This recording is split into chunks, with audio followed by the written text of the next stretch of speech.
later if you want.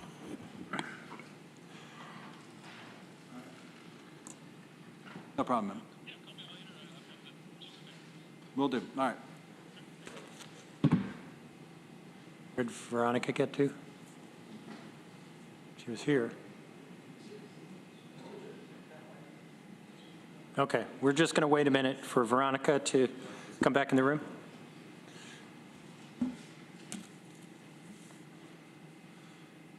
What's this?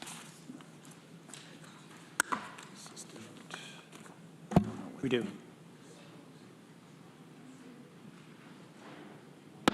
You do, so that people can hear us.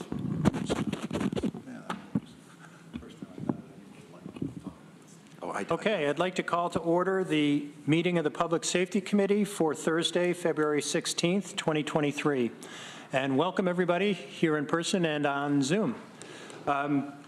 First item of business is public comment. Do we have anybody who wishes to address the Public Safety Committee? You know if anybody's online?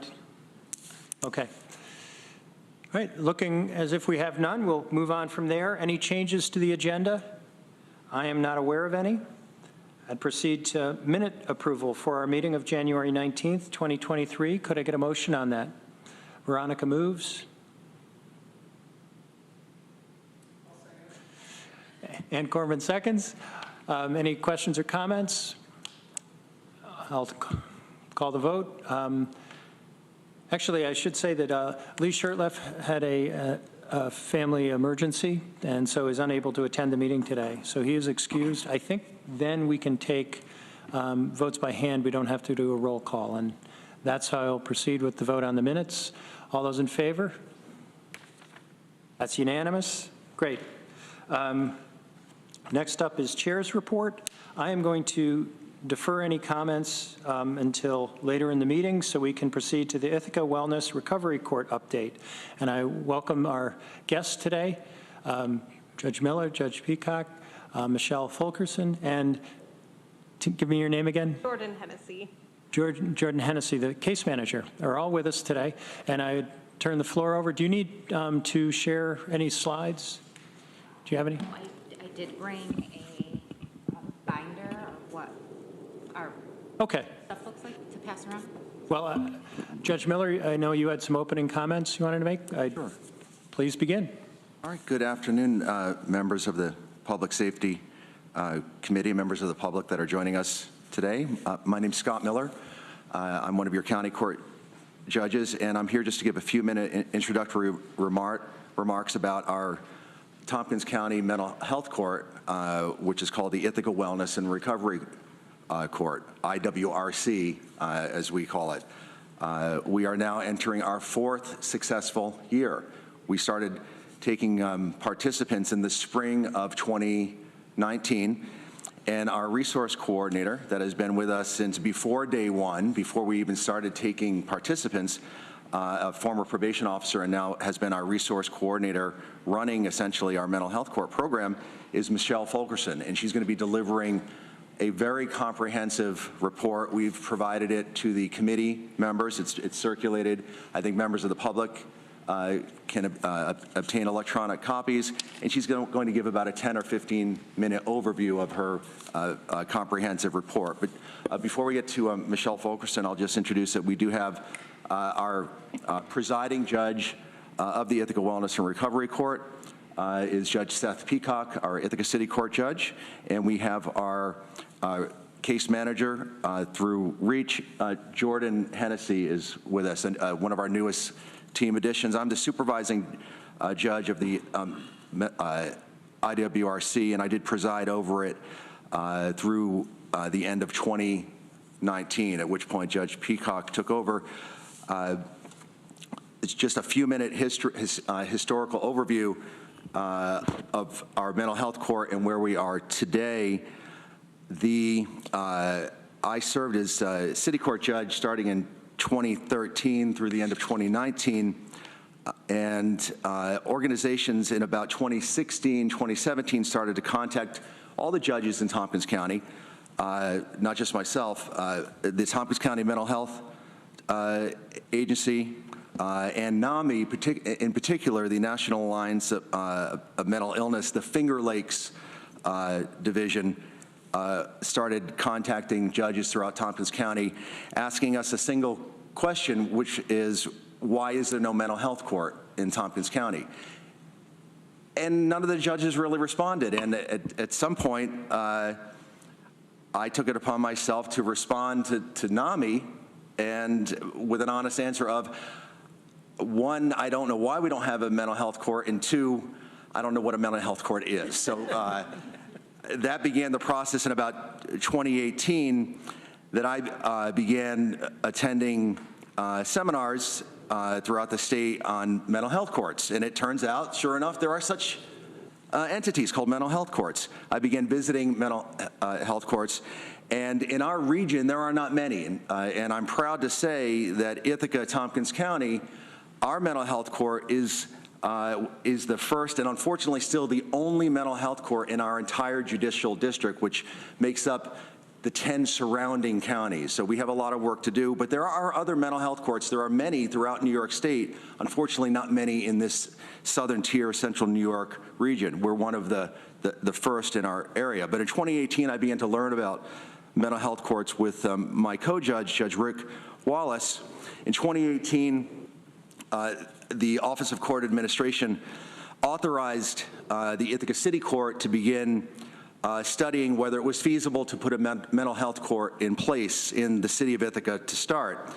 And I was given permission by the chief administrative judge to put together a founding or development team. The first team members that are still important, crucial team members that I reached out to was our district attorney's office, in fact, our current district attorney, Mr. Matt Van Houten, and also our assigned counsel supervising attorney, Lance Salisbury. And I was met with enthusiasm by both Mr. Salisbury and Mr. Van Houten, and I think they're both present virtually. And without the support of an assigned counsel program and without the support of a district attorney's office, these alternatives to incarceration programs, these mental health courts, are simply not possible. So we are forever indebted to the district attorney's office and our Tompkins County assigned counsel program. We put a team together in 2018. It consisted of Tompkins County Mental Health and again, the district attorney's office, assigned counsel, the probation department, our treatment providers, the county legislature. We had some members attending meetings, and we eventually discovered within about 6 months that we really needed a mental health court. I serve on the Community Justice Alternatives to Incarceration Board, and I reported back to that board and was happy to report, good news, we've decided our community is in full support of a mental health court. The stakeholders in our community are in support of it. The New York State Office of Court Administration is in support of it. We're ready to go. One problem. Although New York State OCA, Office of Court Administration, is fully on board and has said to City Court, start the mental health court, and the district attorney's office and the assigned counsel program, we agree, start the mental health court. It's needed. We have other courts throughout New York State, and we're fully in support. We're not going to give you any money. So New York State told us, start the program, start the court. It's a court program. We are not going to fund it. We cannot fund it. So we turned to the county legislature and also the city of Ithaca in the first year and asked for assistance to start a mental health court in the city of Ithaca because we could not start a mental health court without someone to run it, a resource coordinator that normally New York State, the Office of Court Administration, provides those positions, and they are paid for by New York State, and those are employees of the New York State Office of Court Administration. So in 2018, I came to the county legislature along with the district attorney, Mr. Van Houten, and Lance Salisbury, and I believe it was Sharon McDougall at the time over at Tompkins County Mental Health, the predecessor to Harmony Friedlander Ayers. And we asked for the county and also Common Council in the city of Ithaca, could you help us initially for a few years to fund a resource coordinator? And I made the promise that I would lobby New York State OCA hard each year and try to get New York State, if we were successful with our mental health court, to take over funding of the resource coordinator position, which really is not a county's obligation. It really is a court program. But we're Tompkins County, and Tompkins County is different than many counties. And this county unanimously decided they would fund what really is a state program, a court program. And I promised that I could not guarantee that New York State would fund a resource coordinator after 1 year of success or 2 years of success. I suggested that what I was hearing from OCA was that maybe in 3 to 5 years they would consider funding our mental health court. I'm very happy to report the great news that as we are on almost our 4-year anniversary in the spring of 2023, New York State OCA has taken over, starting this year in 2023, the funding of the resource coordinator position. And that's about a $100,000 a year investment the county has been making in this program. So and that's been an OTR annual funding that the county legislature has provided to our mental health court. And the city provided some funding in the first year. We started taking participants in April of 2019 in our Ithaca Wellness and Recovery Court, our mental health court. What is a mental health court? It's an alternative to incarceration. It improves public safety. It diverts individuals that have serious mental illness out of jail and into treatment. It reduces the length of time an individual spends in jail. It improves the court's ability to identify, assess, and monitor offenders that suffer from serious mental illness. Our ATI improves the quality of life for people living with mental illness. And it also improves the coordination between the mental health and criminal justice systems. That's what a mental health court does. We were shut down in person in 2020, and at that point in January 2020, Judge Peacock took over presiding in that court. And our coordinator, Michelle Fulkerson, managed to keep this program afloat virtually. And that certainly is a challenge with our population of individuals suffering from serious mental illness. Without Michelle Fulkerson's efforts, I don't think the program could have gotten through the COVID virtual time that we were forced to go through. In 2021, our mental health court expanded beyond just the city of Ithaca. So it was opened up to individuals who no longer were just charged with crimes in the city of Ithaca, but we opened it up to any individual suffering from a serious mental illness that also might be charged with a crime in one of the town and village courts. It truly became a county-wide mental health court, as we promised we would try to do as quickly as possible. And then I'm pleased to report, and also in 2021, we expanded the mental health court to the felony level. And again, without the cooperation and enthusiastic support of our district attorney, Mr. Van Houten, that would not have been possible. But now individuals, nonviolent felony offenders that suffer serious mental illnesses, as part of a condition of probation, they can participate in the IWRC where they're supervised by Judge Peacock over in Ithaca City Court.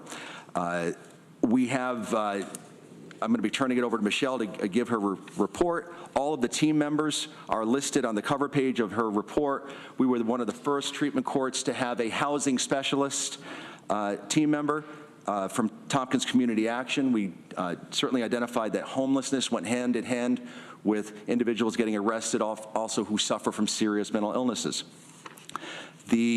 Our other team members, as you'll see, we have REACH, Tompkins County Drug and Alcoholism Council, CARS, Probation. We have peer support, and I'm pleased to report that Director Cornell has deemed that the program has become so successful that he's decided that he needs to dedicate a probation officer to the mental health court program, another sign of our success. Interviews right now are in the process of being scheduled, so I'm about to turn this over to Michelle Fulkerson, who really is responsible for most of the success of this program. She was with this program, helped us create this program. She's been with it every day, and I'm pleased to report she's a victim of her own success. She came into this program knowing that her position as resource coordinator was a county position, funded OTR on a year-by-year basis.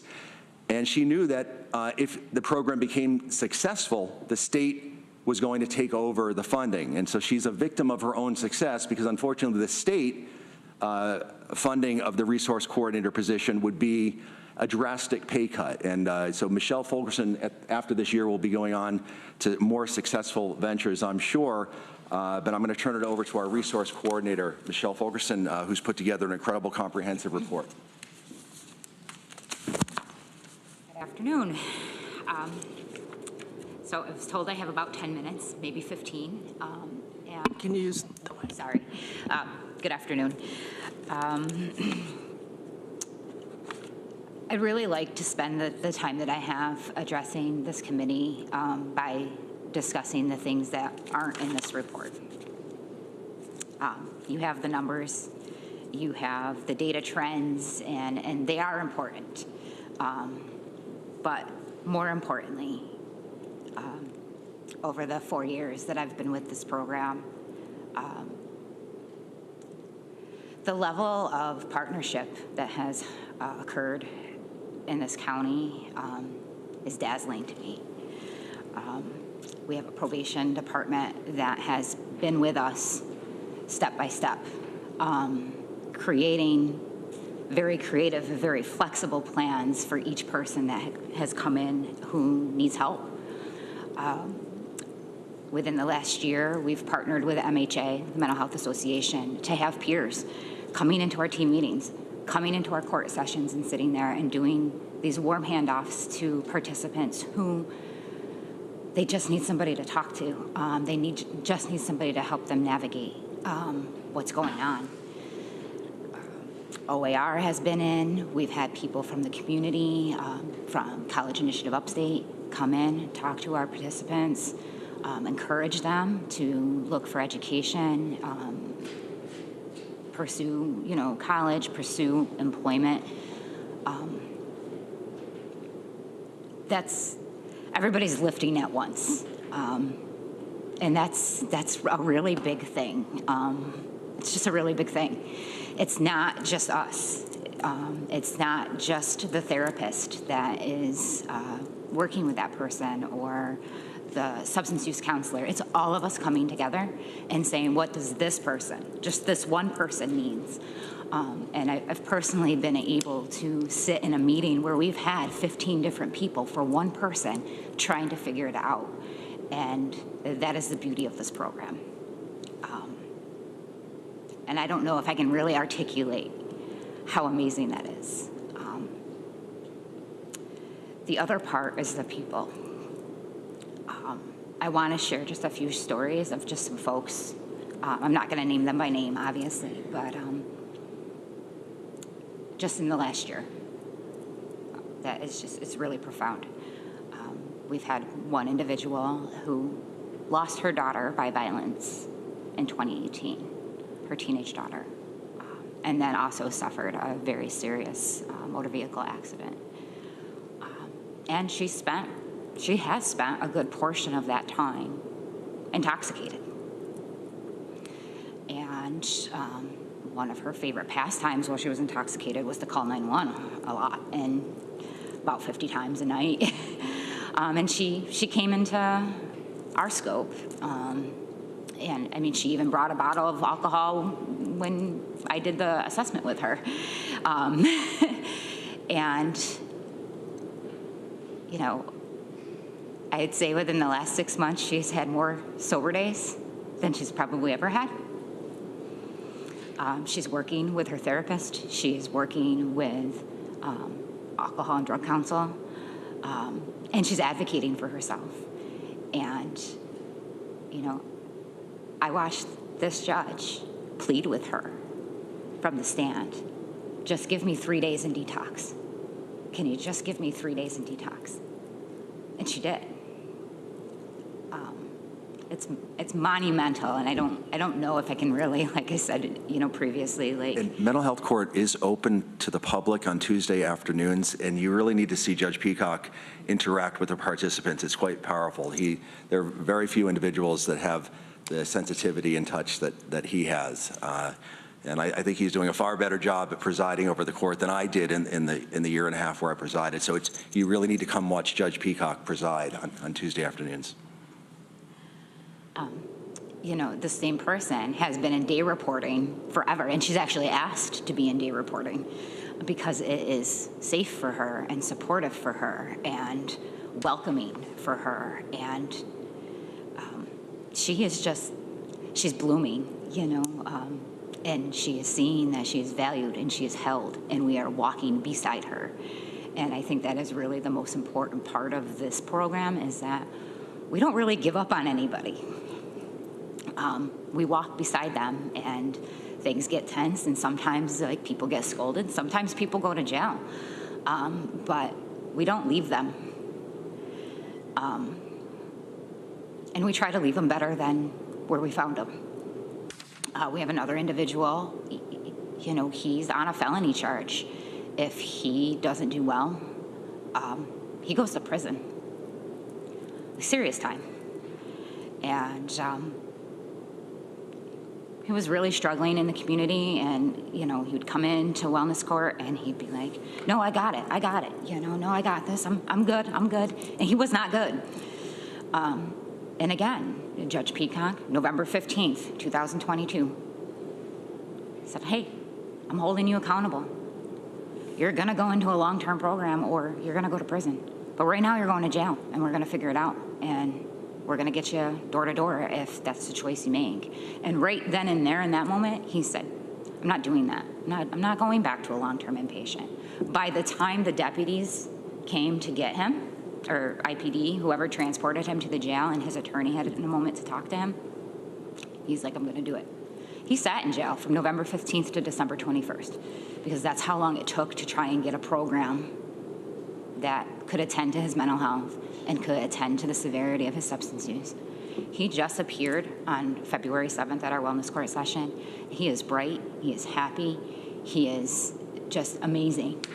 And he said to the whole courtroom, when that happens to me, when Judge Peacock put me in jail on November 15th, I didn't see that as an opportunity.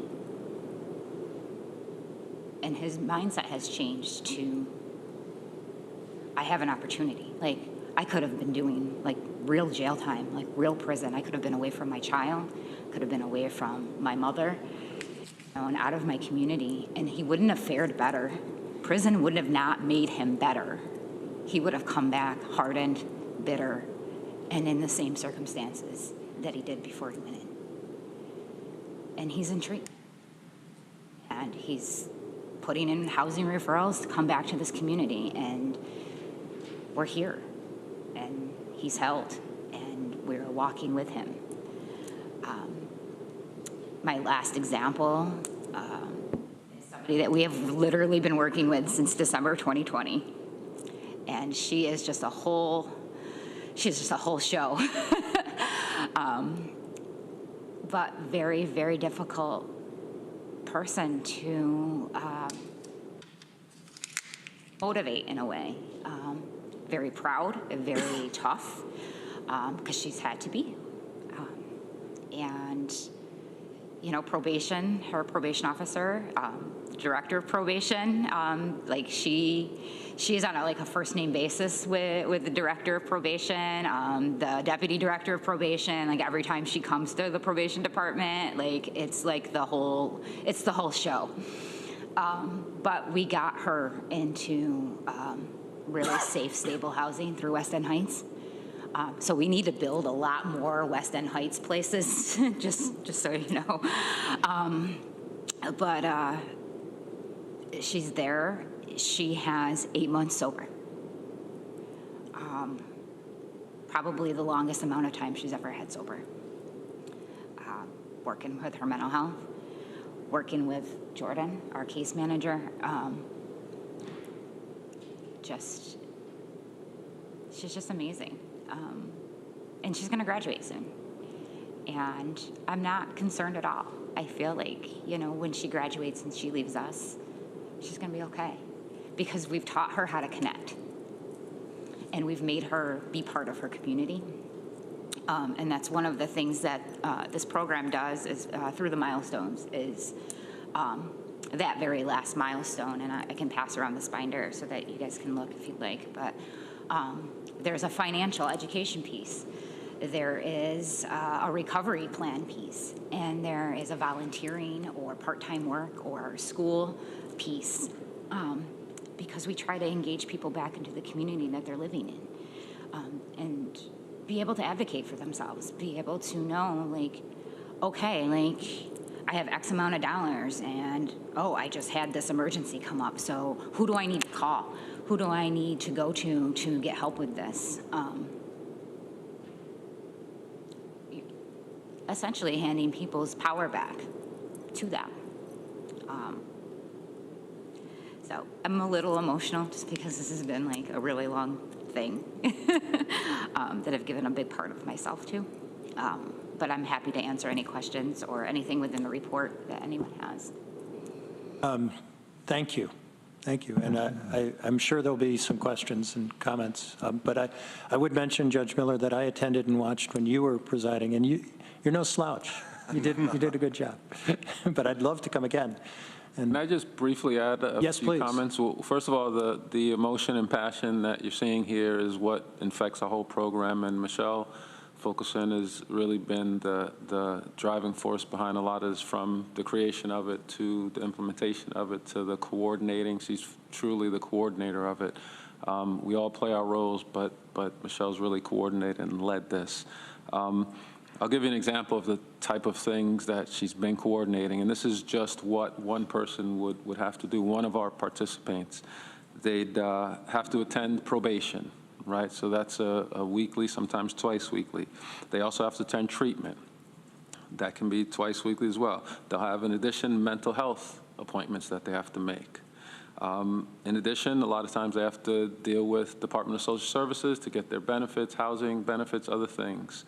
They have to attend court twice a month, and I may make them come more if they're in crisis. The regular medical appointments, just the normal ones that we all have to do. In addition, they have to do sober supports. That's AA meetings, things like that.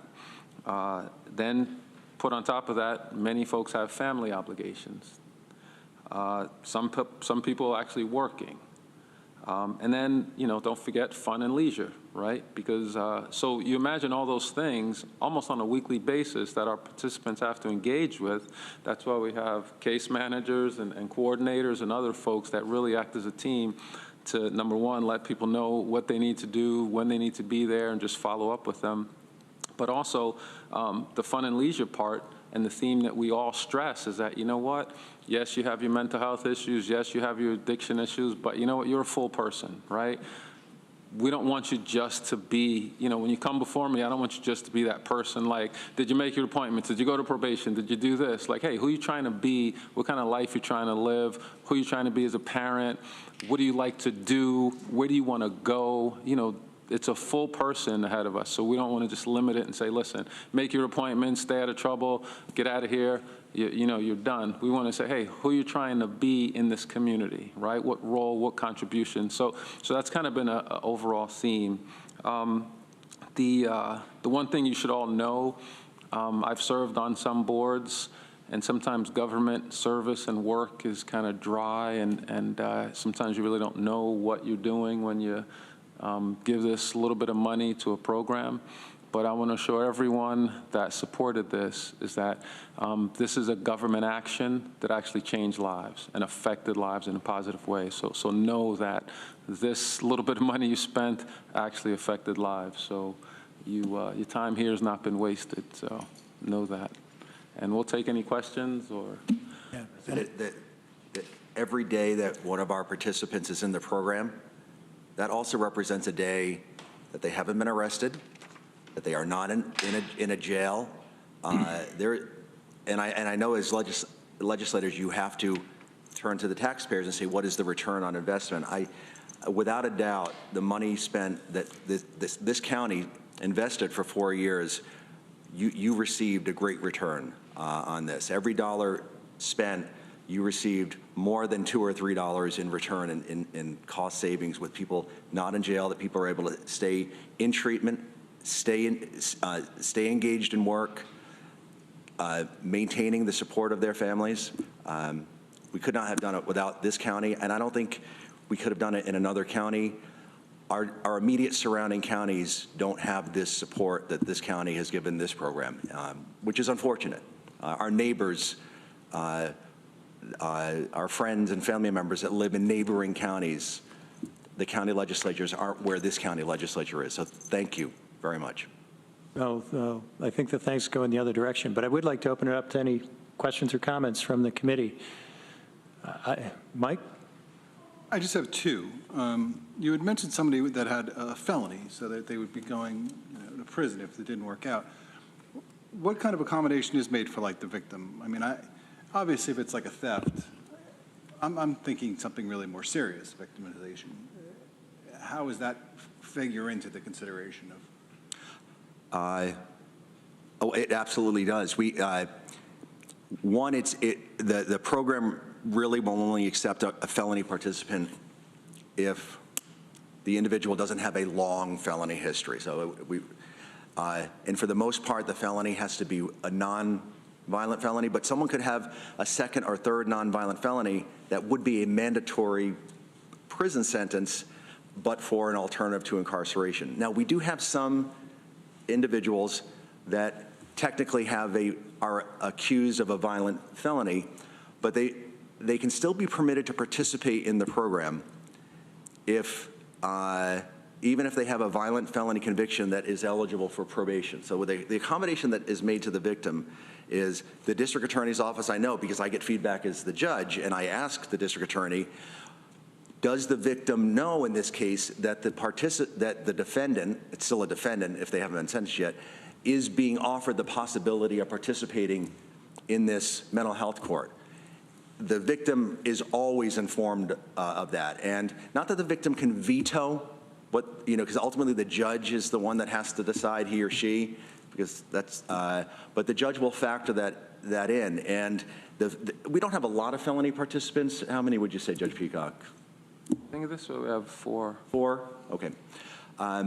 So in the 4 cases that we have, the victims have been informed, and the victims have been supportive, even though it's a violent felony offense. Either the injury was probably minor, although certainly could have been worse. I mean, I could think of a couple cases. And the victim has been in support of it, knowing the level of supervision that the person has and knowing that it really is confirmed that this individual has a serious mental illness, but knowing that if the person doesn't complete the program, it's not just, well, okay, you didn't complete it, you're back in the community. There's a very serious sanction of state prison if it's a felony, likely that they would come back to the county court judge. But the victim is involved in this. This is not a surprise to the victims in these mostly nonviolent felony cases. But yes, there's some technically violent felony cases where I know as the county court judges, we want to know, has the victim been informed that this person might be, because of their serious mental illness, be given this option? So the victim is absolutely included in on that. Yeah. And can I just add on that I know today we might have given the sense of that this is not a criminal proceeding and this is not court and it's on the positive side, but be clear, there's a coercive element to this. And when people appear before me, I may praise them and encourage them, but it's also, listen, this is a coercive environment. You understand how this works, that I have jail on the table as an option, and I don't hesitate to use that. However, I do try and balance, that coercive environment with moving people forward. But it's court, and people know, that that's a possibility, and it happens regularly. And Mike, the reality is in some cases where we have technically a violent felony, and the individual, because of the violent felony they've either pled guilty to or been convicted of, they might get 3 or 4 years. But all of us, the judges, the prosecutor, the defense attorney, we know, okay, that person's 23 years old. They're coming back to the community. They're going to come back in either 3 or 4 years. They got their punishment untreated. Or because they've been in county jail maybe for 6 months and now they're looking at prison, do we give this person an alternative to incarceration? Because if we just send them to prison, what do we get back with a 25-year-old with untreated mental illness who served their 3 years in prison. This gives us an option of, let's actually treat your mental illness, get serious about it. You have to commit to it, and if you don't complete the program, well, then you are going to go to prison. It just, there's not a lot of downside to actually getting someone that is living with serious mental illness treatment sooner than later. The coercive aspect of state prison is always going to be there. Mike, did you have another question? Well, that actually ties into my other question. I mean, so we have a detox now, which is amazing. We have this mental health crisis unit coming on. We're looking at our jail right now, which I hope you guys are included in this. I don't know if we're calling it a task force. I don't know what we're calling it yet. But I really do hope that you both weigh in on that. Is there something else? Like what else do we need to do? You know, it's always good that we've done this, but you know, where do we go from there? Well, I've made some recommendations in the last page of my report. Okay, great. Wanting to hear. Yes.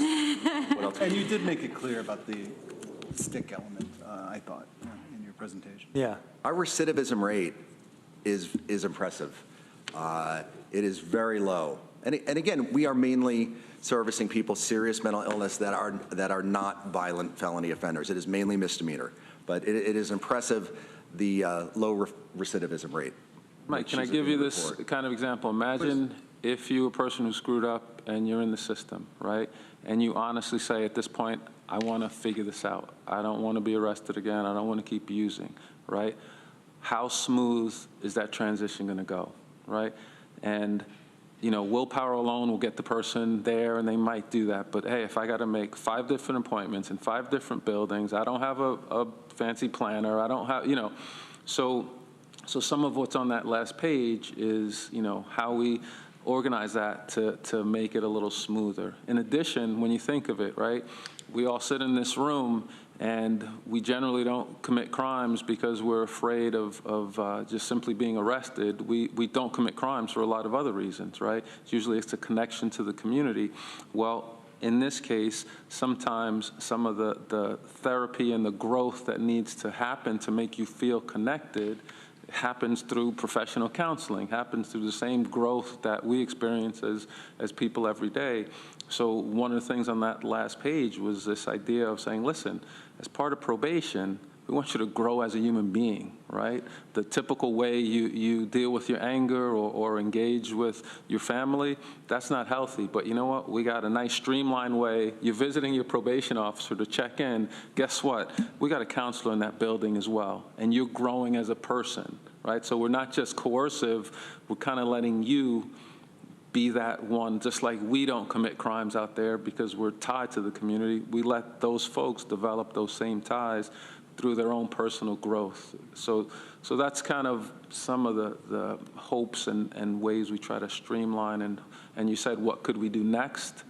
That's one thing we could do next, is support that idea of letting people fully grow in terms of how they control their behavior instead of, hey, let's wait till you get arrested by the police and then go before a judge, and then the judge, you know, uses coercion to get you to stop doing things. So, Okay. Ann. Thank you for the presentation, and just really great to see. I mean, I've been following this, but to hear it all together, you know, is really touching, and the holistic approach that is really needed, and it's what you're doing. I know there's some gaps, and you made some recommendations, which is really helpful. I used to work in when healthcare, both in mental health inpatient and alcohol and drug inpatient, and seeing people return or spiral down because there weren't enough services. I mean, there's other reasons too. It doesn't mean you catch everybody, so to speak. But you know, this is really sounds like a program, as people, you know, often spiral down. You know, that there's this pivotal time where you have this lever here where you can say, you know, this or that.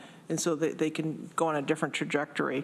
So this is really great to see. One question that I had was, I mean, just regarding the housing for right now. So do you have anything else that you want to say? I mean, as far as like numbers or the type, you know, you said about something like the West End Heights Oh, You know, yeah. if you could give us some more direction of what Yeah, type of things to I have a whole help. lot to say about housing. I think everybody who deals with vulnerable populations probably comes here and says, we need more housing, right? I mean, we need more housing. We need safe, supportive housing. We have to have quality housing. Weston Heights is amazing. I have one person there who, we have coordinated with the staff there that, so one, he has a safe place to be, right? So the building is, you buzz in if, you know, you don't live there. And he has a lock on his door. It's clean. It's adequately furnished. There's staff there 24/7. We took it to another level because this gentleman really, really needs a lot of hand-holding. And I said, hey, you know, after trying to build calendars that were shareable across multiple people's platforms and this and that, it was just ridiculous. So I went and just bought a planner. And I said, this is the one that stays in the office. Can you, if we give you the appointments, can you put him in there? And if we tell him to come down every day and take his meds and get his schedule, can you do that? It's working. It has been bumpy, but it's working. And so he has this level of support in his living environment that is saying, hey, oh, you're here. Okay, well, here's your meds. But, oh, it's Tuesday. You've got probation. You've got a mental health appointment. And then, oh, you're going to go meet with Jordan at 2. She's going to be here, you know, to do some work with you, some individual work with you. He's got it. He's got it in his hands. He needs that because he was not. Yeah. You need that type of quality housing for folks who, especially your co-occurring people, which almost all of them are. Almost every single person who has mental health also has some type of co-occurring. It's the rarity that they don't. Right. But you can't put people in places that have bed bugs and active use and violence and say this is the best we can do for you and expect them to take that step to want to get well. You can't do that. It's a setup. And we do it a lot because that's what we have. But we need better. Okay. Thank you very much. Veronica. Yeah, thank you. Thank you, echoing others, thank you all for the work you're doing and coming to share about it and share so, like, personally and emotionally. I'm really struck by the just investment in every individual and their needs that you've described, which is awesome. And how, like, even just thinking of it from, like, a dollars perspective, how big a deal that is. Dan Cornell's putting in the chat, this program has been a blessing to this community. It has saved lives, for those who can't see. And your comment about a pay cut was not lost, and this might not be the time, but I'd love to follow up on that. And our coordinator, Michelle, Judge Peacock and I regularly had to have conversation with her. You cannot work 25 hours a day, 8 days a week, but she never would listen. Hence, yeah, that's yeah.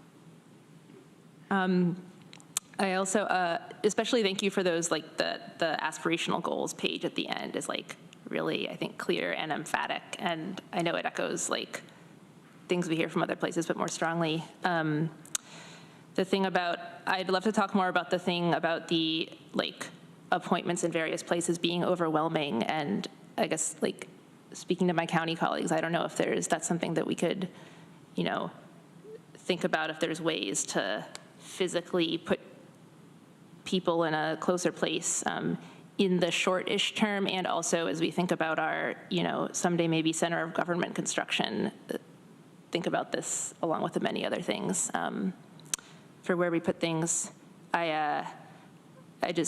Quickly, a few years ago, I saw Civic Ensembles play Streets Like This, and the scene that has stuck with me is one where somebody who's, I think, a participant in drug court is, and I think that the character's experience mirrored the actor's experience, is like, goes up to someone for an appointment, and they send her here with some form, and they send her there with some form, and it kind of escalates into like a dance number where she's getting pushed round and round, and I have not stopped thinking about that.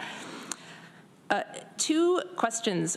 One of your goals is about not siloing the mental illness and drug court, and I don't know a lot about the, like, you know, the laws and rules behind these things. What would it take to combine those 2? I honestly don't know. and sometimes I say things because it makes sense, right? You know, and I don't necessarily have all of the things that will make that happen. But, you know, I related it back to treatment in my statements. You know, the gold standard of care, when we're really treating people and we're really helping people, is we're having this simultaneous conversation about their depression and their alcohol use, or their anxiety and their marijuana use, or their heroin use and their psychotic disorder. It doesn't get broken apart, right? And you don't come to a therapist and say, oh, well, I don't want to hear about how much you're drinking, right, because you're really, really sad. You know, just tell me about how you're really, really sad. That doesn't happen, and that's not the way it should be. They're whole people, and one feeds the other. And so they're both primary. There's not this primary and then this secondary substance use disorder. They're connected, and they're existent in the same space and time in a person. And how wonderful could it be that where our court system, our judicial system could mirror what treatment's doing, where you have the resources of a drug court and the resources of a mental health court who can come together and really hold people. We're doing a lot of that in this court, where we're taking people with their substance use, and we work from a harm reduction model. You know, I'd love to have a lot of the resources, just like drug testing kits, you know, that maybe the drug courts have, the treatment courts have, some of the trainings that they have received, you know, for people who are working on their team to work with people. It would be so wonderful if all of that experience and all of that knowledge and all of that desire to help people and help people holistically could come together in a way that is really healing. Okay. It doesn't make sense. It doesn't make sense. It's kind of an artificial distinction that's just historically been the way things are set up, and it should change. Okay, I've let this go on. My time management is not as, okay, you got one more? Just one more. Jordan, not to put you on the spot, but since you have a different role and we haven't heard from you, I'm wondering if you had anything to add. Yeah, I guess I just want to add on to what's being said about our holistic approach and say that I try to be as participant-centered as possible when working with folks. And it's really an honor to sit with someone who maybe isn't used to being asked, like, what do you want? What do you need? And say to them, like, hey, what do you want to work on? What time do you want to meet with me? Where do you want to meet with me? How can I show up for you versus how can you comply with me? And also being able to help people ally with the court panel. A lot of people have trust issues, understandably, with the legal system, and it's really great to show up for folks in one-on-one conversations and say, look, like, you've got a judge who loves you. You've got a court coordinator who loves you. The ADA is here for you. Like, all of us are here to help you, and it's not about doing these things to you. It's about working with you to see what we can do for you, and it's wonderful. I would like to add that Jordan has been an absolute godsend since she came to us in October. I did have a couple comments and questions here, but I did also want to let everybody know on Zoom, if you have a question, I don't want you sitting there letting it hang. I would give a couple more minutes if somebody did have a question or comment from that direction, but I'll jump in here. You know, this strikes me once again that each of our ATI programs helps in a different way, and we have so many, but in our county. But the lesson I've taken away is they really have to be done at the retail level. You can't say, here's a great one-size-fits-all program. You have to get to the level of the individual and figure out what works. And it sounds like you're doing that really, really well here, and that's commendable. But each one of our specialty courts seems to do that, and our other ATI programs. I mean, we've heard from Marie Boyer, you know, on her outreach to the people who are in our jail and trying to fit them to the programming that's actually going to help them with why they got there. It's really gratifying to see. I did have a question whether you've connected with Career Pathways. This is a program putting together a lot of community groups on job training and choice. It connects up to College Initiative Upstate, which I see you're working with. But I'd love to make that connection if it's not there already. I did get a some email. I think it's, the gentleman's name is Aloja. Aloja. Yeah. Okay, you're there. You're there. Good. Okay. And I also was curious about referrals from outside of the city. Are we seeing people outside of the downtown area getting the benefit of the program? Gotten referrals, and we have participants, Town of Lansing, Town of Dryden. Oh, no, I take that back, not the Town of Dryden. Town of Lansing, Trumansburg, Cayuga Heights. Okay. So yeah, they're coming our way. And Dan, the big training program to get everybody in the same room to talk about efficacy of programming in the ATIs, is this one of the things that'll get covered there? Yes, an agenda was actually just recently set out to the invitees. It's definitely one of the topics that we're going to be covered. Okay. We're going to be covering.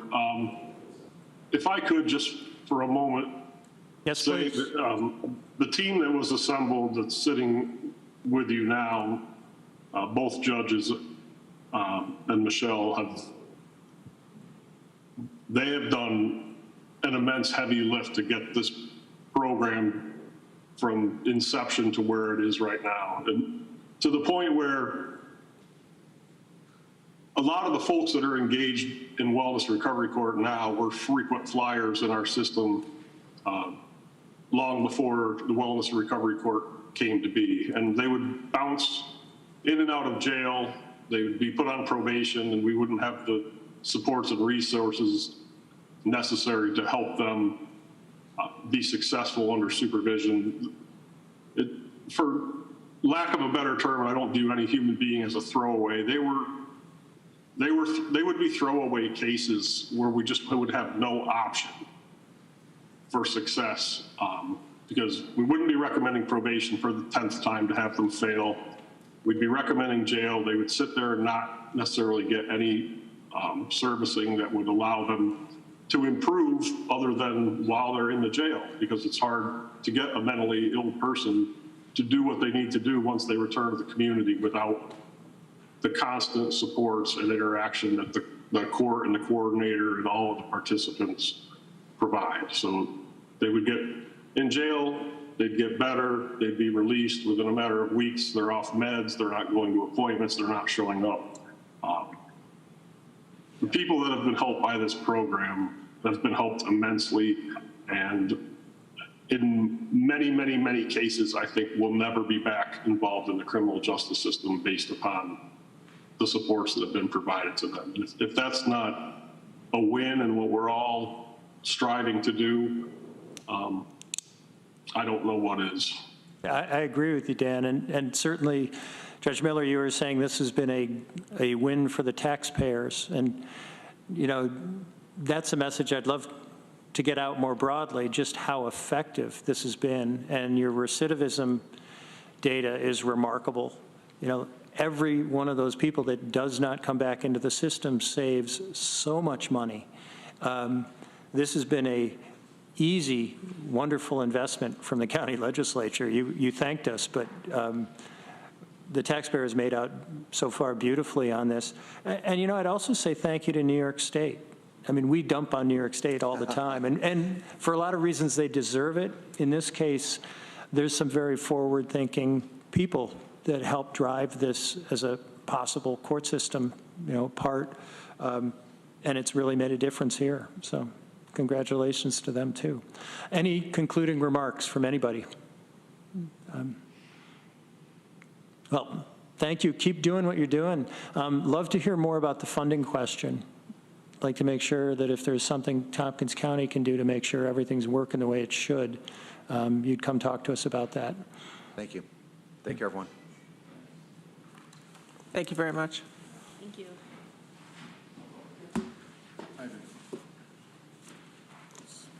Would anybody on the committee want to see this? This is, it's basically what our participants get when they come into our program. Sure. Yeah, is that a, That's an extra one. is that a drop-off? Oh, great. Oh, Yes, great. please. Yes, please. Okay, next up on our agenda, we have the Community Justice Center update, and we have Mona Lita with us, and Matthew Davids, our new data analyst. So thank you. Welcome to the meeting. And Mona.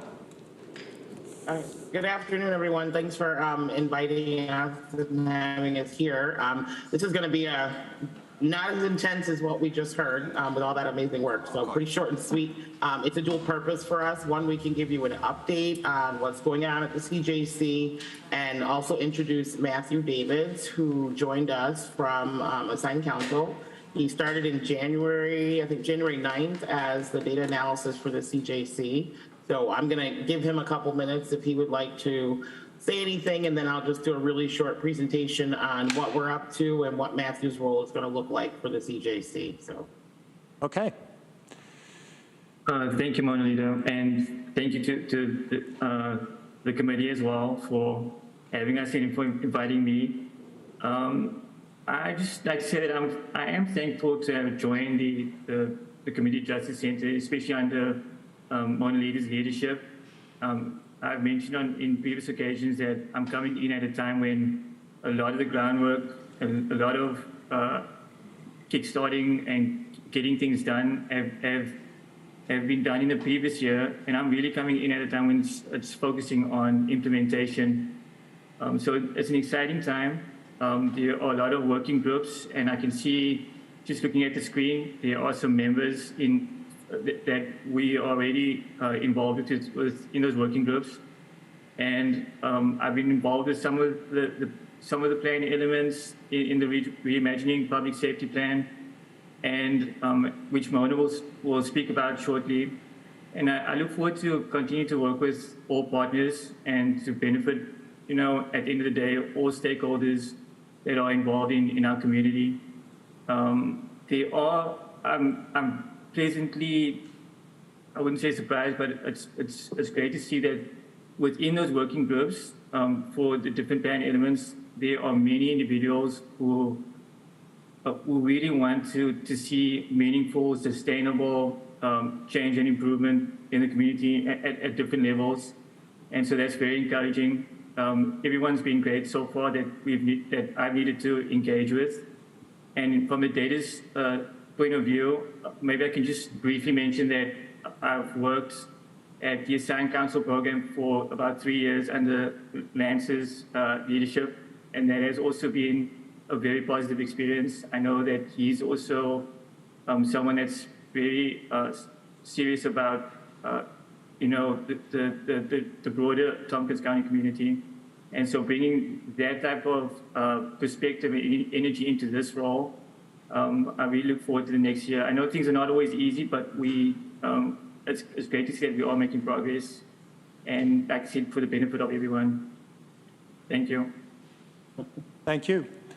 thanks, Matthew. Okay. Mona? Yep, I do have a really short, I know you said we didn't, this didn't require a slideshow, but I do have a short presentation I'd like to share. So I'm going to share my screen it's going to talk about the recommendations that we have right now that we're working on. It'll identify who our stakeholders are and, basically what Matthew's role is and the data components for each of them. So here we go. Okay, you're up. The slides are up. All right, so the first, can everyone see that okay? Yes. Okay.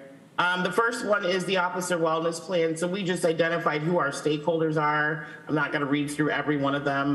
They're right here on the screen for us to look at. And then we identified what the data components are. So what Matthew is going to be, contributing to the CJC's aspect of it is he's going to analyze the list of current wellness and resources and their utilization. He's just going to, I'm not going to read every one of them. Everyone on the screen is good to see them.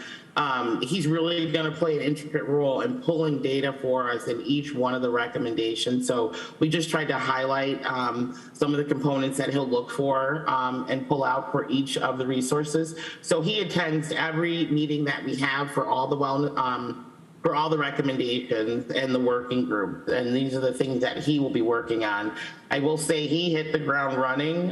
When he started January 9th, he has been a huge asset to the CJC. So we're almost fully staffed. With him being there, we have a program assistant that we will administrative assistant that we'll be hiring in the very near future, and she will complete our department there. So I'm pretty excited about that. So for this is officer wellness. The next recommendation is the inclusive and innovative recruitment and retention. And so our stakeholders are listed here. We do have some pretty amazing people on that team also, community member or members with the lived experience.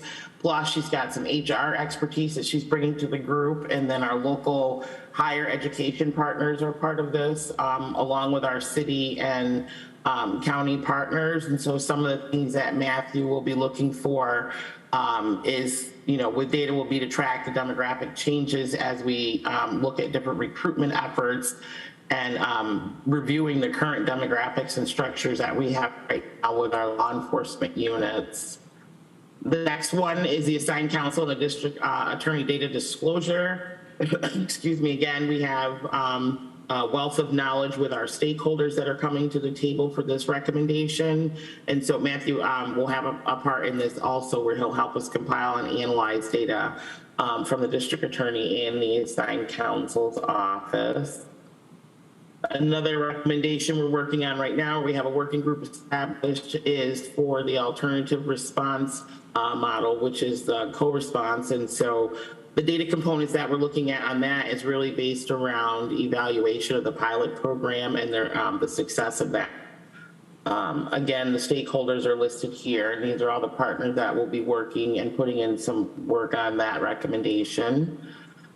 The community healing plan, it's a little different because it doesn't require a huge data component, but we are looking, Matthew will be working with the CJC and our stakeholders to identify possibly pre and post event evaluation surveys and see how, stakeholder attendance is holding up.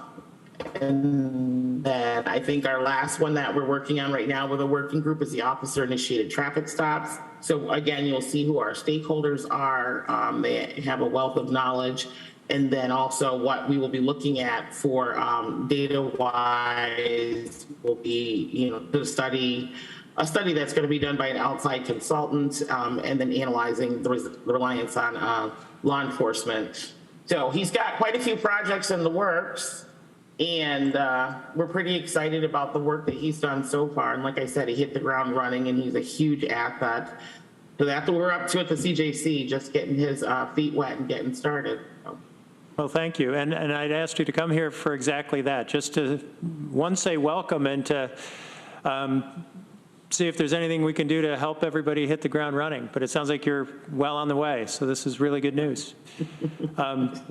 Does anybody have any questions or comments? Ann. Thank you for the report, Mona, and then Matthew, great to meet you. And it doesn't have to be now because I know we're pressed for time, and maybe I could do this offline even, but just interested in learning more. And I know there's been a lot of work on this already, but the alternative response model, and again, doesn't have to be right now, but just really interested in that. Yeah, and maybe the sheriff would like to comment as well, because I think a lot of that is going to come from the pilot we have with the two positions we established in our budget that are not yet hired. Is that correct? The mental health professionals? Yeah, from the sheriff's office perspective, it's one deputy and it's one member, two members from the health department, with the hopes that IPD will come on board with somebody to handle affairs in the city. So the sheriff's office is ready to go. We continue to work with mental health to get the program going, and hopefully it won't be too much longer. Okay. Thank you. I would just make the comment that I think this is one of the most fundamental steps we committed to in reimagining public safety, that this will help us with transparency, but also just better knowledge of what is happening in our community, and hopefully help us. So this is, as I said, really good news. So, anybody else? Okay, thanks. Anything else, Mona? No, I think we're all set. Appreciate you giving us the opportunity to give you an update and introduce Matthew. Okay, well, we will keep moving. All right, thank you. Next up, we have County Administration. Bridget is with us today. Hi, good afternoon. No report, but in your agenda packets, you did receive a copy of the 2023 departmental goals for those departments that report to this committee. Those are generally for your reference as you're working to formulate goals for this committee. But if you have any questions upon reviewing those, the department heads are here to address those. Does anybody have any questions or comments? Bridget, you and I had a brief conversation, just saying that it looks like these goals line up with the priorities we discussed as a committee, in draft form at least. So I think we're in good shape. All right. Anybody else? All right, let's move on to the Sheriff's Department. And welcome, I see Derek and Jen are with us. Welcome. I would turn the floor over if you had anything you wanted to report on. Yeah, absolutely. Thanks, Rich, and hi, everybody, for the wonderful report on the mental health court. That was a lot of information that was beneficial to us because obviously we deal with a lot of the same people or the same people, and we don't always see the positive outcomes on our end. So it's nice to hear the stories related to that. I mentioned in an email earlier today, but I wanted to say it publicly, as everybody on this committee knows. Recently, the legislature approved temporary sign-on bonuses for new correction officer positions. We've had some pretty severe staffing shortages, and we also compressed some salary steps to bump up the starting wage for people that are new and up to 5 years on the job. I'm happy to report that it's going very well. This change just happened last week, and we've already had multiple applications come in. We've conducted multiple interviews. We've offered three people positions as correction officers this week alone, and we're anticipating at least 3 more in the next couple of weeks. And if we keep going at this rate, we'll be back up to speed in no time. So I wanted to thank members of the legislature for going to push that through. It certainly has been beneficial to our operations here. Only other couple things to mention. Part of being a correction officer when you get hired is a physical fitness test. We have that coming up on March 25th. We don't anticipate any problems with that. We also on the same day have the polar plunge that a lot of our deputies will be participating in to support Special Olympics. So at least one fun thing coming down the pipe. So that's all I have. I know we got a couple resolutions. I'd be happy to talk about them if anybody has questions before voting on them, and also a written report that's attached to the agenda. Okay, yeah, we'll get to the resolutions in just a minute. I see, Ann, you have a question? Thanks, Derek, for keeping us informed of everything, always very transparent, and glad to hear that you have a few people that are going to help fill those vacancies. And just one quick question. Did I hear correctly the polar plunge is part of the physical test that you have? Or because I was thinking about applying, but I'm questioning that now. Yeah, you know, I did take part in that myself last year. I was happy to come back, and my heart did not stop when I jumped in that cold lake, which seems to be cold even in the middle of July. Maybe this year it'll be a little warmer because the weather's been much more comfortable. But yeah, I'll keep that in mind. We should maybe consider that as part of our initiation process, to say the least. Okay. Thank you. Anybody else? I did have a comment. I enjoyed reading the comments on page 50 of our agenda, the members of the public who commented on interacting with deputies and how professional and helpful they were, even under circumstances where, say, they probably didn't want to get stopped in their car to begin with, but the fact that they wrote a letter suggests that you guys did a pretty good job. Yeah, thanks, Rich, for bringing that up. Yeah, our letters that we receive on a positive note far outweigh any complaints we ever seem to get. So, you know, I'm proud of the people that work here. They do a great job, sometimes under trying circumstances. So it's always nice to see letters like that come in. Yeah. I also note, I didn't check today, but our jail numbers had been up certainly last week, were quite a bit higher than we had seen in recent times. And I'm wondering if anybody has any thoughts on why that might be occurring. I think today, if I recall, when I was over there, it was 56 today, which is, it seems to be hovering. I think it was right around that same number last month when we met. Matt, I'm sure, can provide a little more insight, but, you know, we've continued to have quite a few high-profile cases resulting in a little more arrests than normal. I still don't think it's anything to be concerned about or outlandish. It could just be a blimp that will cycle out given, you know, a certain amount of time. So I don't think we'll stay in that number, you know, throughout the year, but we'll see what happens. Okay. Matt, did you have any comment, or Lance? I do, sure.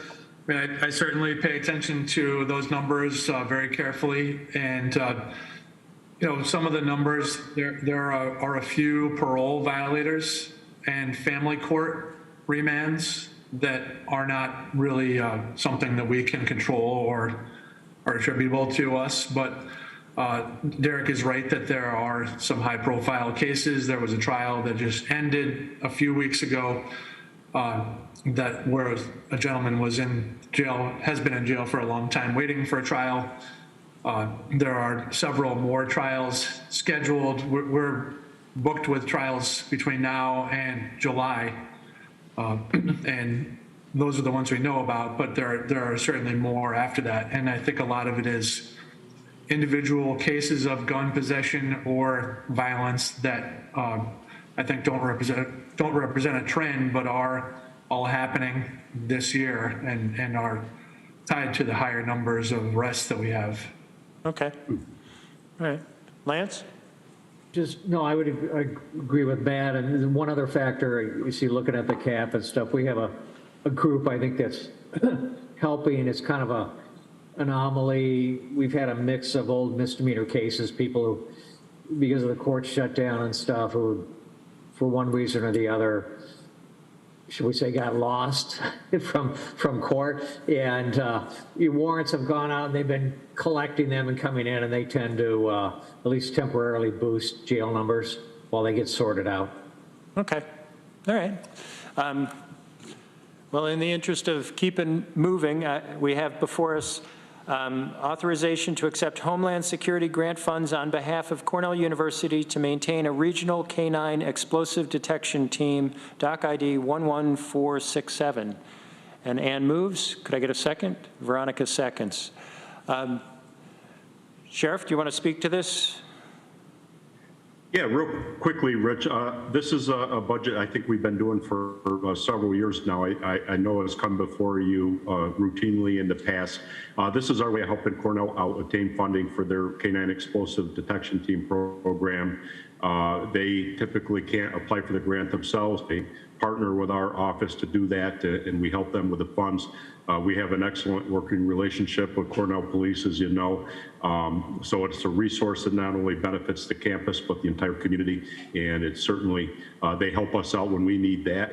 And we also have a dog that is available to them as well. So it's just us working together to get the funding where we need it to go. Good thing. Okay, any questions, comments? We ready to vote? All those in favor? That's unanimous.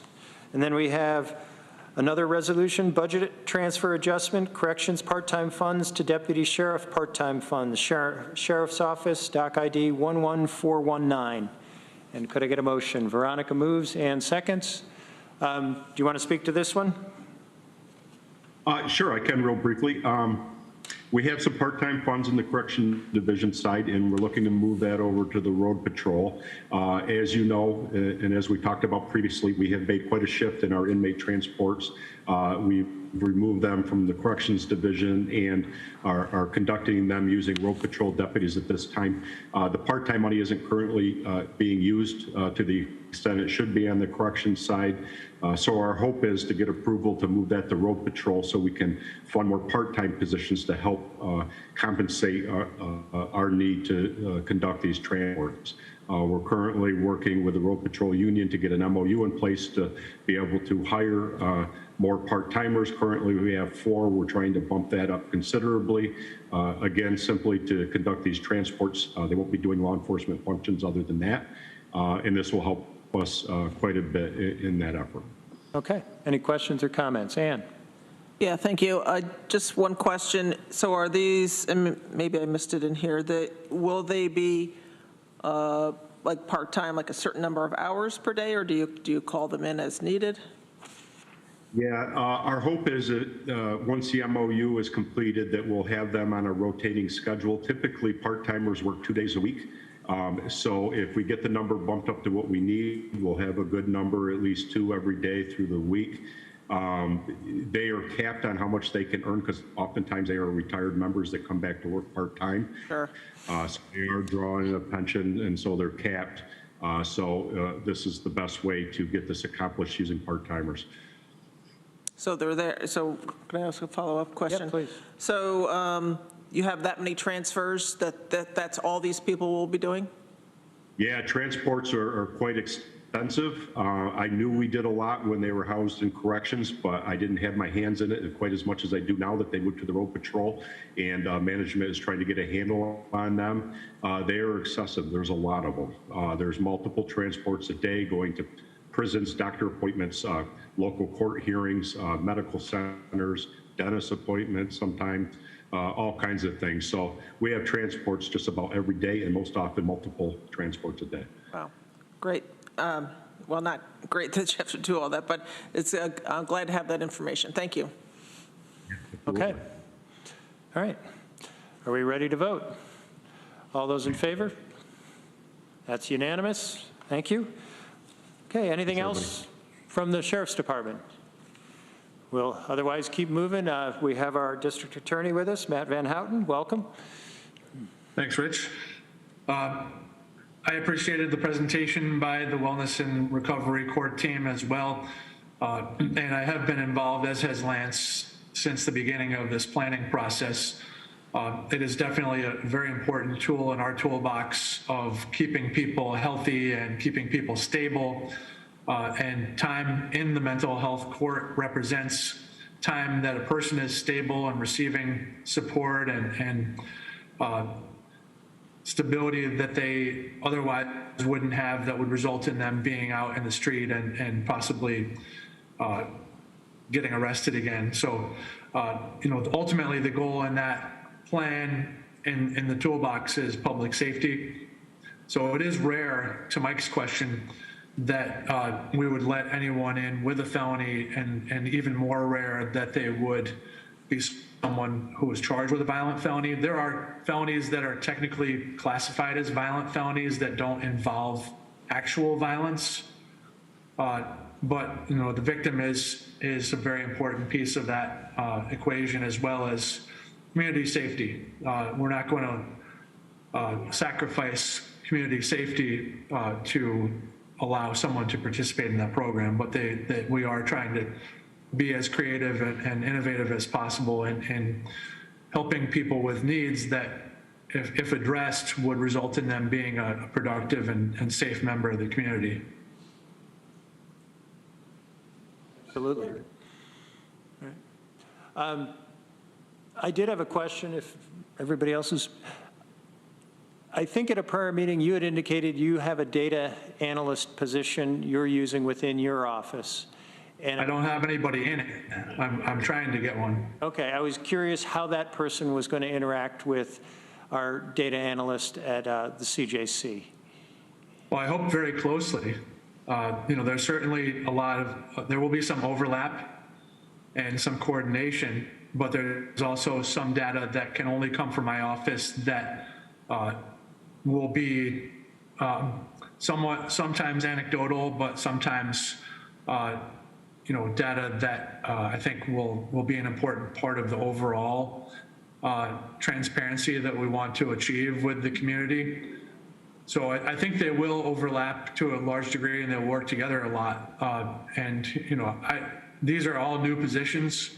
I don't know if mine will end up being a full-time or a half-time or 3/4 time, but it's something that we need in this office to really collect data pieces that can only come from my office.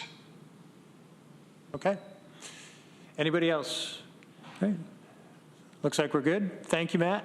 And we'll keep moving. Next up is Department of Emergency Response. And I see Michael is with us. Welcome. Good afternoon, Rich. Thank you very much.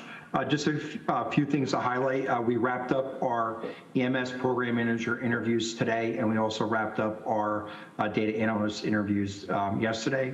We're looking forward to making an offer this evening after this meeting to the candidate that the team has selected, the panelists have selected for the EMS program manager. I'm really excited about our selection for our data analysts, and I really look forward to introducing our new data analysts to Monalita and Matthew, and hit the ground running once that position is fully staffed. Now that's an internal promotion, will be coming from our dispatch team. So even though we'll be making an appointment sooner than later, we were not going to be able to move them completely into their new role until after we do some recruitment and hiring for the dispatchers. So on that note, I'd just like to, publicly thank Ruby and her team in HR and helping us roll out a new recruitment method through the HELP program.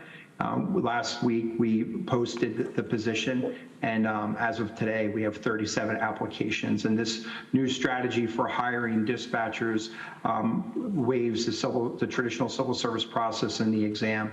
And I'm really excited about the number of applications we've received, and we already have 17 interviews lined up over the next 2 weeks.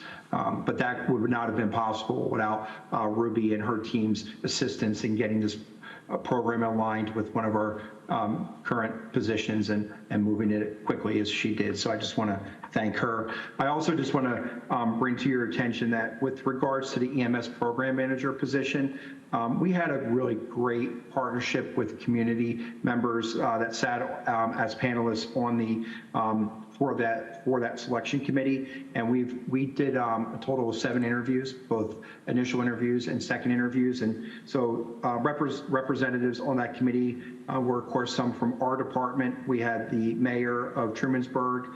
We had a representative from CMC. We had representation from Dryden Township, representation from Caroline Township, representation from Bangs.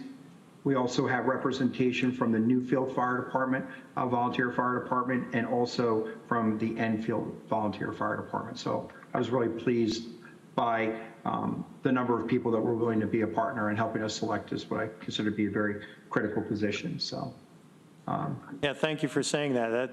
That's a lot of community involvement on a really, really important issue for us from a public safety perspective. So real good news. Okay, anything further? I'll open it up to questions. Anybody have questions for Department of Emergency Response? No, I think we're good, but it does sound like there's some really good changes coming to the department. So look forward to hearing more news. Thank you. Okay. All right, and then Department of Probation and Community Justice. I see that Dan is with us, and Carla, welcome. Thank you. Good afternoon, everyone. Just wanted to touch base. You had mentioned it before, Rich, about we're going to be putting on a judge's training on March 11th from 10 to noon here at the Probation Department. We sent out invitations, saved the dates earlier this week.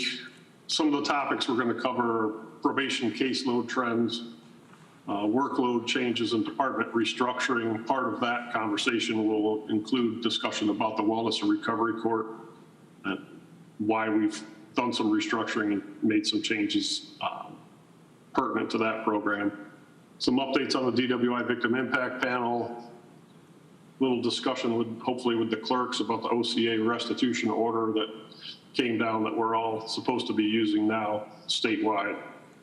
talk about our community service program, a second vendor that we've added to our electronic monitoring program, some statewide trends, and then talk about our Compass risk assessment instrument, just so some of the newer judges have a better understanding of what those risk assessments mean, and that they are evidence-based, and some of the outcomes that we're seeing from those and how they impact our recommendations to the courts.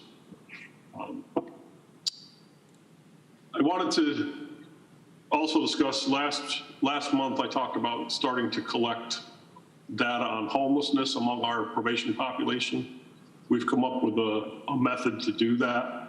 I actually have numbers from January of 377 supervision cases that we have right now. There are 41 individuals experiencing homelessness or unstable housing. I'll be able to delineate that out a little bit better for you next month, and we're planning on adding that to our SO monthly snapshot that we send as an information item every month. So we'll be able to track it. We're planning on breaking that down a couple different ways. So the number of pretrial release cases we have who are experiencing homelessness, the people who are doing pre-sentence investigations that are experiencing homelessness, and the people that we're supervising who are under active supervision. And then as far as homelessness goes, we broke that down into 5 categories, whether they're homeless and looking for housing, homeless and not looking for housing, couch surfing, meaning that they have a roof over their head just about every night. They're not in the shelter or anything, but they don't have their own reliable place to call home. Another category we're just calling unstable housing, which is we routinely have people who are housed, but they're always one mistake away from being kicked out and being homeless. And that seems to be a recurring group of individuals that experience that. And then the 5th and final category would be people who are in jail or a rehab program, but do not have housing. They don't have housing established for when they come out. So we wouldn't count someone who's in jail, but they have a place to go. That category would just be the people who we know are going to be without a roof over their head on the day that they get released. So that's going to help us do some planning as far as like reentry type planning for folks when we identify and discuss those individuals, and we can try to get a plan in place before they wind up being released to the shelter. I think that's a really useful addition to your report, Dan. And I think because we started in January, I mean, the information will be interesting and anecdotal, but if we continue to do this, we'll be able to track trends in the community.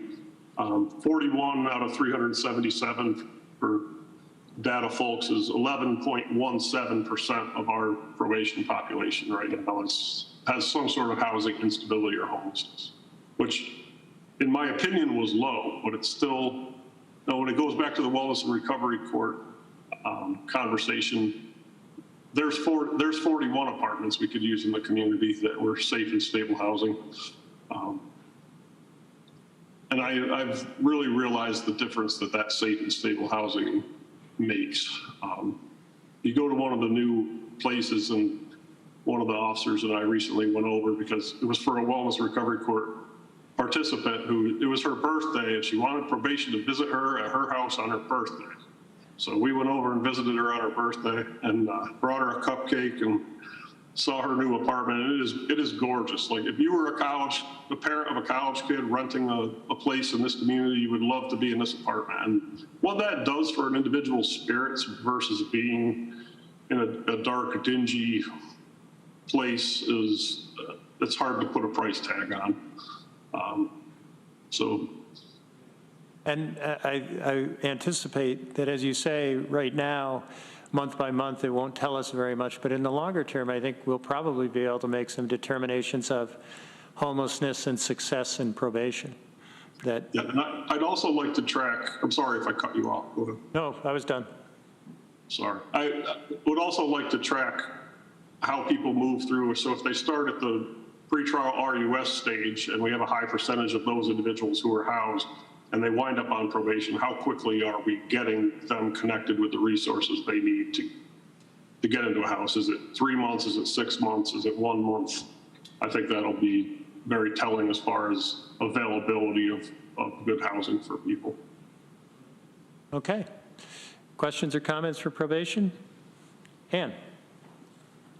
Thanks for this, Dan. Just wondering if you have a sense of how many folks that you are tracking, monitoring, are in some type of supportive housing?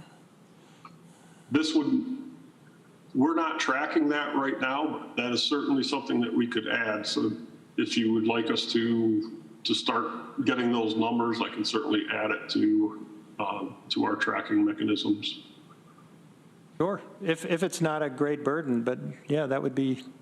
So if we could, maybe we could talk offline and just define what the committee would like us to track in that regard, whether they're in, what do we mean by safe supportive housing? Is it Lakeview? Is it, if we name the names, I can get you the numbers for how many individuals we have staying in those locations. Yeah, okay, good. And we have a resolution in front of us, appropriation from contingent fund, terminal pay, Department of Probation and Community Justice, doc ID 11458. And if I could get that moved, Ann moved, Veronica seconds. Any questions or comments on this resolution? I'll call the roll or call the vote. All those in favor? That's unanimous. Okay. All right. Anything further from probation? Seeing none, we'll keep moving on, and we have assigned counsel. And Lance is with us. Welcome. Well, thank you. A couple of things. Just quick to anticipate a question. Our new data person will be working, like Matt's with, connecting with Matthew once we have that replacement in place. It may be a little easier for us because Matthew's familiar with our database because he built it. Okay. Actually, if I could just interrupt you for a second for a question for Bridget. Do you intend to have any kind of cross-departmental meeting of all these data analysts? Because it seems like we've got a great opportunity with all sorts of new brains coming on board to coordinate and to make sure we're doing this in a comprehensive way. No, I think that's a great idea and something we can spearhead through the CJC. Okay, thanks. Can I just say something Ann. on that too? Yeah, I was actually just thinking that too, like of all the different departments that have data, and maybe this is already being done, but that data, is it one big program that maybe the county needs to invest in, so that all the data can talk to each other very easily? Yes, it's a pretty neat thing. It all seems to be coming together in 2023. So Lance, we interrupted you. Sorry. No problem. That was that was fine. I was anticipating a question, so I was just trying to get ahead of it. The other thing, do you want to do the resolution first, and I can give you the rest of my report, or sure? Why don't we get that out of the way? This is authorization to accept grants from the Office of Indigent Legal Services, assigned counsel, doc ID 11485. And Ann moves. Veronica seconds. Do you want to speak to it? I'll just to update it because it is not there. This grant is actually our earlier intervention family court grant. It's our family court side that'll fund our early intervention work on Article 10s or neglects, which will be a big step forward. We're really excited about it. We've already had, I think it speaks to credit to Kit, we've already had one meeting with Kit and her senior staff about how this is going to get implemented. I can tell you in other counties, you don't get that kind of look from DSS of how can we, do this. So I think that is a credit to her in her department, but this is a family court grant, actually. Okay. Anything further on this? We ready to vote? All those in favor? Looks like we're going to accept the money. An exciting moment there. And I think you were also just going to give us an update on the assigned counsel rates status in Albany. I'll try to be brief, but that's a little more involved. There are a couple of issues you should be aware of. So with 18B rates, there are kind of three kind of silos of things going on. The legislature has bills in both the Assembly and Senate that would raise the 18B rates to $150 an hour. That's probably going to jump up because everyone else is talking about 158 or 164.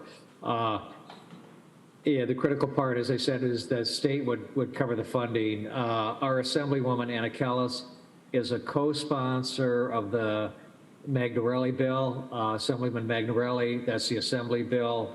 And we're, our department, we've been asking her to sign on to a budget letter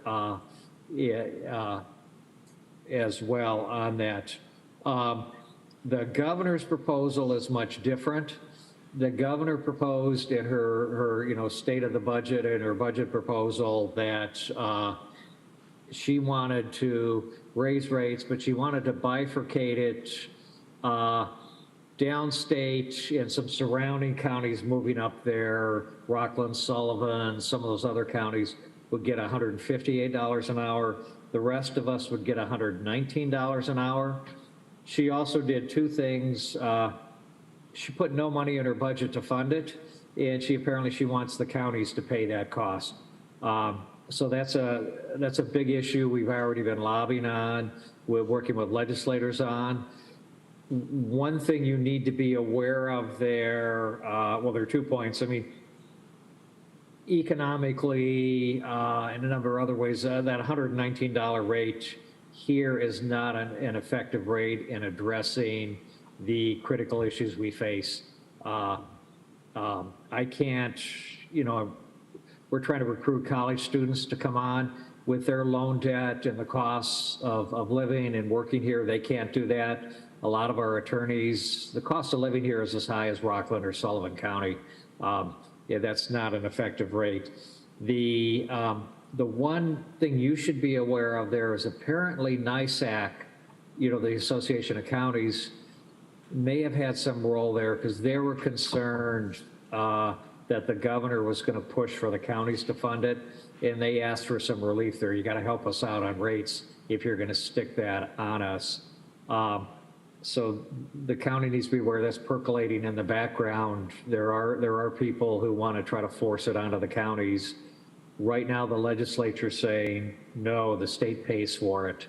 But that's one of those issues that's probably going to get finally resolved. You know how those come at 10 o'clock on that last day issue. So we'll be on top of that, kind of monitoring that and trying to work on that. But yeah, I wanted to flag that for you, that development there. The third silo that may impact us as well are the 3 lawsuits. There's the first lawsuit in the city there was an injunction raising rates down there to 158. That's on appeal to the second department. The New York State Bar Association has also filed in the city and is seeking an injunction to immediately expand the rate to 158 statewide. And the last and the most interesting one is the plaintiff's attorneys in the Hurl Herring lawsuit, which includes Schuyler County, have filed an enforcement action. Basically, the Office of Indigent Legal Services, which is an independent executive agency, notified them, as we're required to do under the settlement monitoring, that the state was out of compliance with the settlement agreement solely because of the failure to raise 18B rates. They've now filed in court seeking enforcement. It's interesting because the original agreement states that the state will provide all financial resources to meet their obligations under that settlement. Apparently they've been trying to walk that back because they know what that means statewide if they're stuck there. But you may, so there are a number of things percolating there. The courts are all, and even the governor seemed to acknowledge that the state's going to lose all of those lawsuits in terms of rates. What the state is basically saying is,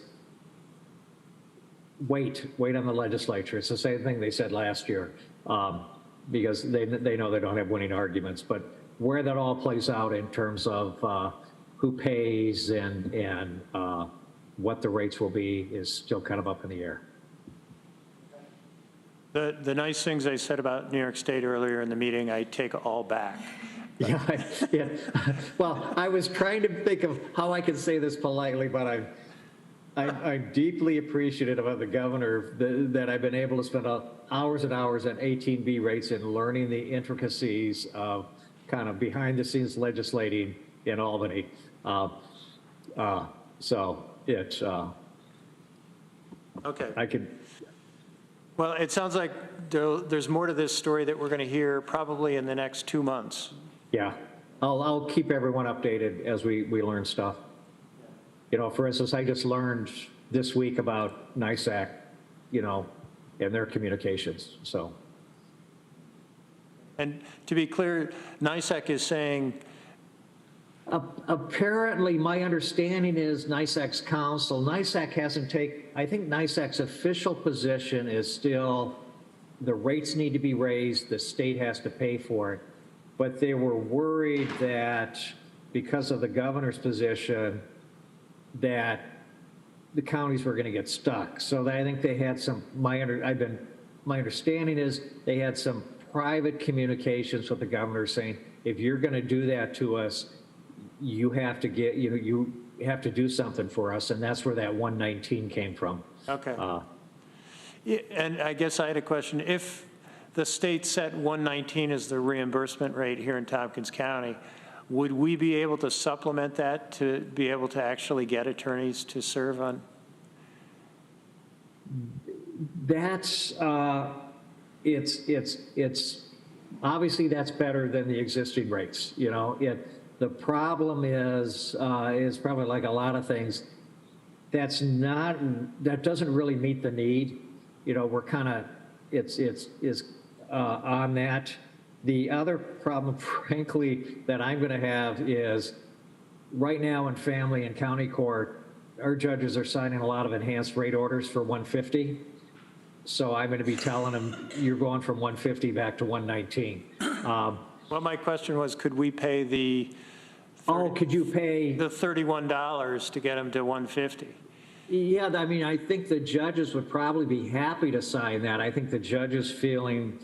Not that I want the county to pay it, but if we're stuck at 119, yeah, okay. Well, the problem is, I think the judges' positions would be, unless they had a signal from the county, would be, we can only do that in rare instances, but if you go there, I mean, they go there, that if the state isn't paying it, all a judge's order does is tell the county to pay it, to be honest. Okay. All right. Thanks. Anybody? Yeah. Questions, comments for Lance? All right. Well, thank you for all your tracking on this, Lance, and keeping us updated. This is a little scary, but I guess that's how progress is achieved. Maybe. All right. We have moved through our agenda, but I skipped over the chair's report. I would like to come back to it just to ask a question of the committee members or anybody on the Zoom. I had sent out a draft based on what our discussion was last month on potential priorities, and I was wondering if there's any feedback there. Do those make sense to you guys? Can we use those as sort of a rough roadmap for things we're going to try to pay attention to this year?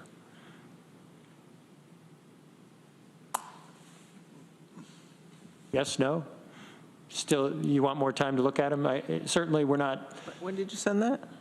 A couple weeks ago. Oh, a couple weeks, so maybe I wasn't, was I included in that?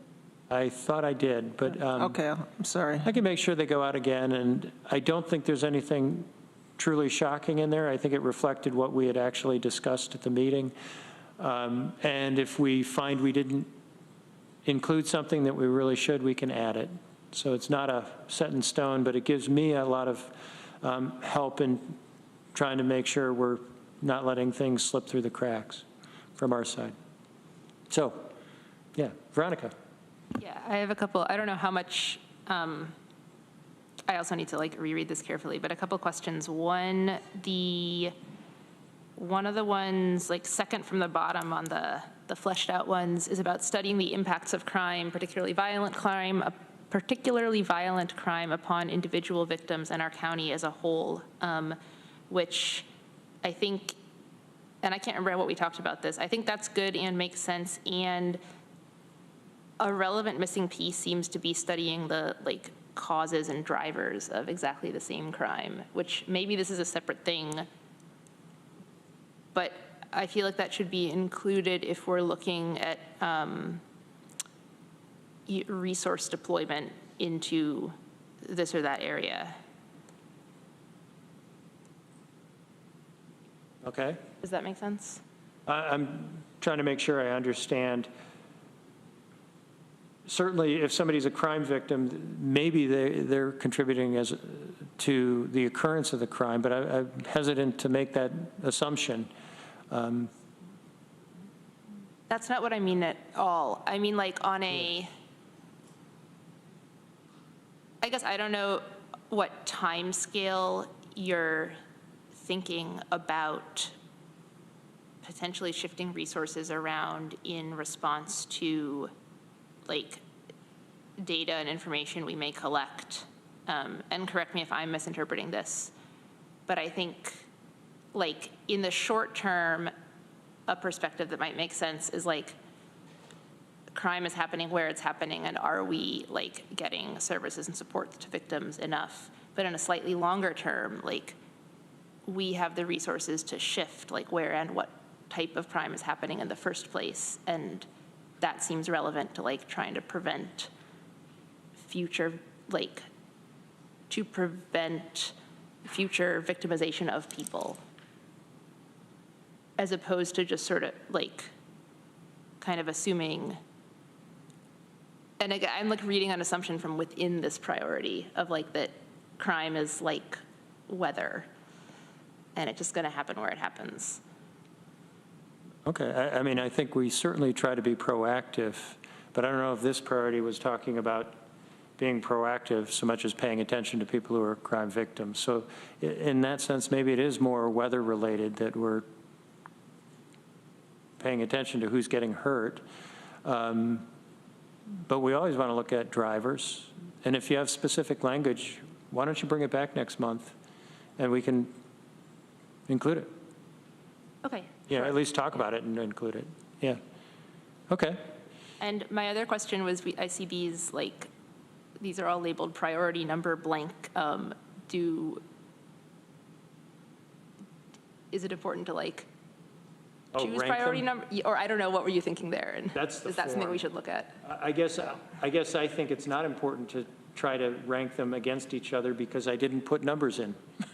But we could put numbers in if you wanted to say this is the most important, this is next and next. But I think with this list we didn't pick too many priorities, and I think it is within our ability to pay some attention to each one of these without ignoring the others. So I'm comfortable not prioritizing, but we can. I was just curious. I'm comfortable with the way it is, or there's kind of like just a set of priorities and then a second set of maybe priorities and no further. Yeah. You know, that blank was on the form that was created several years ago, and I don't know if it was to rank them or to just identify like 1, 2, 3, 4, 5, 621, if we added up all of the different priorities from all the different committees. I don't know. But if anybody wants to rank them, we can talk about that at the next meeting. Yeah. Okay. All right. Well, as I said, not set in stone. It provides me with some guidance, and we can carry on from there. Is there any other business to come before the Public Safety Committee before we consider adjournment? Seeing none, I would consider a motion to adjourn.